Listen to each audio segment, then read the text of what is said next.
এই অ্যাড্রেনাল গ্ল্যান্ডের যদি আমরা ছবিটা দেখি তাহলে আমরা এইরকম একটা ছবি দেখতে পাবো, যে এই হচ্ছে আমাদের কিডনির স্ট্রাকচার। সেই কিডনির যে স্ট্রাকচার, কিডনির ঠিক মাথার উপরে এই টুপির মতো বসে রয়েছে কি না অ্যাড্রেনাল গ্ল্যান্ড।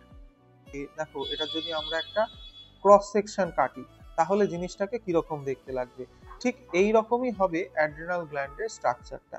এইবার যখন আমরা ওটাকে কাটলাম, ভেতর কেটে সাইডটা থেকে কিরকম দেখা যাচ্ছে, এবার কাটলেই কিন্তু দুটো পার্ট আমরা একদম প্রথমে বুঝতে পারবো, সেটা হচ্ছে একটা হচ্ছে অ্যাড্রেনাল কর্টেক্স, সেটা বাইরের অংশ, আর ভেতরের অংশের নাম কি অ্যাড্রেনাল মেডালা। তাহলে এইটা কি, এটা হচ্ছে আমার কর্টেক্স রিজিয়ন, আর ভেতরের অংশের নাম কি মেডালা। এর মধ্যে কোনটা কর্টেক্স কোনটা মেডুলা ভালো করে দেখো, এই উপর থেকে এই পর্যন্ত এই পুরো অংশটাই কিন্তু কর্টেক্স রিজিয়ন, আর নিচের অংশটা মেডুলা রিজিয়ন। তাহলে মেডুলার একটাই লেয়ার, মেডুলা নিয়ে কোনো সমস্যা নেই, কিন্তু কর্টেক্সের তিনটে লেয়ার থাকবে। সেটা হচ্ছে একদম বাইরে জোনা গ্লোমেরুলাসা,